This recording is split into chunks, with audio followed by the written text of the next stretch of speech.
A 3.5mm headphone jack socket sits at the edge of a device, a thin circular port smaller than a pencil eraser, rimmed in bare metal. A connector pressed into it produces a familiar click as spring contacts grip a metal sleeve and analog audio travels through. That physical interaction, plug seats, signal flows, has remained mechanically identical since the portable audio era began. Tape players, CD players, laptops, mobile phones. Entire product categories have been designed, manufactured, sold, discontinued, and forgotten. The socket kept appearing on the next device. The 3.5mm plug descends from a much older piece of hardware. Full-sized quarter-inch phone plugs connected switchboard operators to trunk lines in the late 1800s. The geometry was straightforward. One conductor carried the signal, the other provided the return, and a cylindrical barrel held them apart. Shrinking that design to 3.5mm for transistor radios and portable tape recorders in the 1960s and the 1970s preserved the same electrical logic in a smaller body. A port, the socket on the device, exposes an analog audio signal. A plug, the metal cylinder at the end of a cable carries it to headphones or speakers. The user faces no active negotiation, no pairing screen, no driver installation, no handshake. The plug either fits or it does not, and for most everyday uses, that meant audio worked immediately. That simplicity is easy to underestimate. A visible port on the outside of a cassette Walkman-style player or a boombox front panel represented a hidden standard. For ordinary stereo listening, a matching plug diameter usually meant the headphones would work. The device did not check who made the headphones. It did not ask for a driver or a protocol. It delivered an analog electrical signal, and the headphone transducer converted it to sound. When millions of devices across dozens of manufacturers shared that same promise, the connector became something closer to infrastructure. Scaling happened through ordinary commercial forces.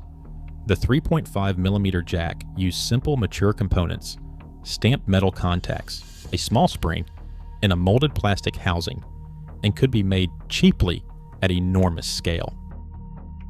The plug side was equally inexpensive. It consisted of a metal TRS connector, tip, ring, and sleeve. The three conductive sections visible on a standard stereo plug, plus a length of cable, and a strain relief rubber boot at the joint. Retail reinforced the pattern. The accessory aisle of any electronics store through the cassette and CD eras told the story.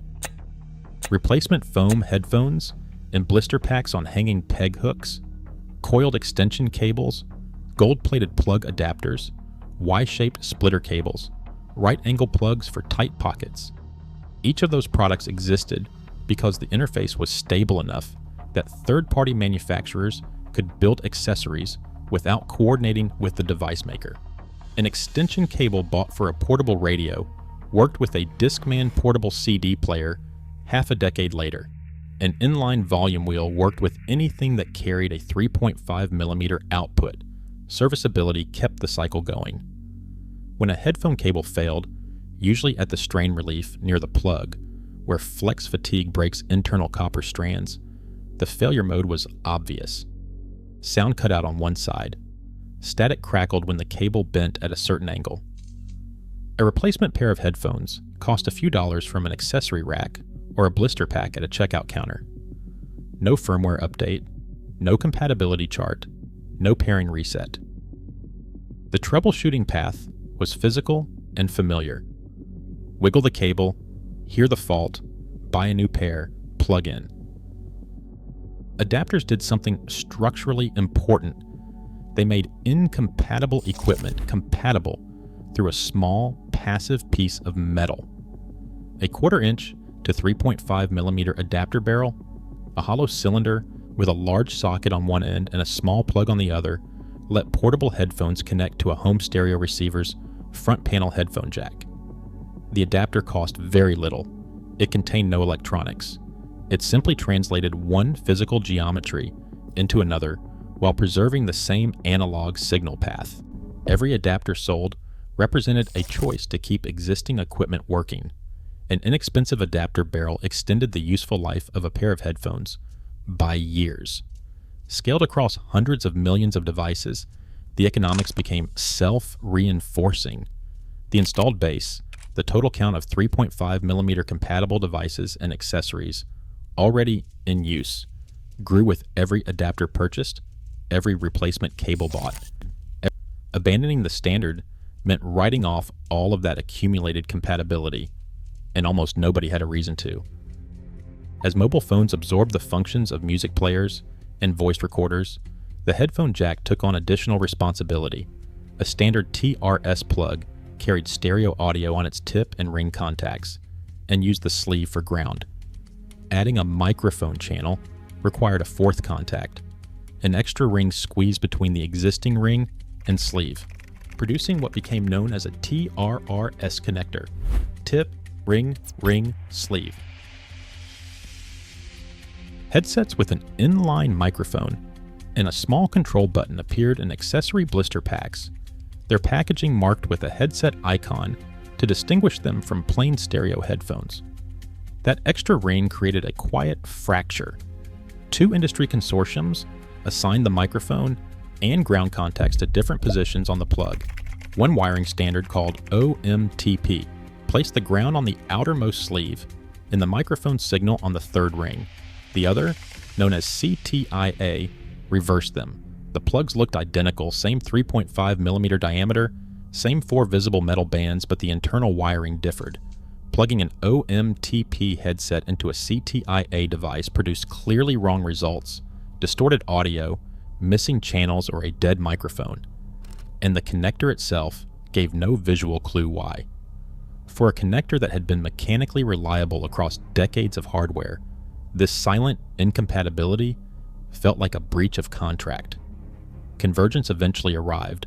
Most smartphones and laptops settled on CTIA wiring.